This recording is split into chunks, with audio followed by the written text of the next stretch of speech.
Beginilah kondisi terakhir suasana kawasan swalayan Tiara Grosir pasca penutupan kegiatan operasionalnya sesuai surat keputusan pemerintah Kota Denpasar 26 Mei 2014 lalu.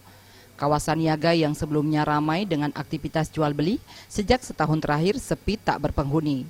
Akibatnya halaman serta ruangan gedung tampak berantakan, tertutup debu dan sampah yang tak pernah dibersihkan. Meski demikian, untuk meminimalisir tindakan kejahatan, manajemen Tiara Grosir hingga kini tetap menyiagakan petugas keamanan setiap harinya. Sebelumnya, izin pengajuan perpanjangan hak guna bangunan oleh manajemen Tiara Grosir kepada Pemkot Denpasar ditolak. Tiara Grosir memanfaatkan lahan milik Pemkot Denpasar itu lebih dari 20 tahun. Namun oleh Pemkot Denpasar, lahan itu diminta dikembalikan karena direncanakan akan dibangun sentra usaha mikro kecil dan menengah. Akibat dari pemutusan kontrak tersebut, setidaknya sekitar 590 orang karyawan Tiara Grosir terpaksa dirumahkan. Ari Wiratmaja dan Indrawan, Bali TV.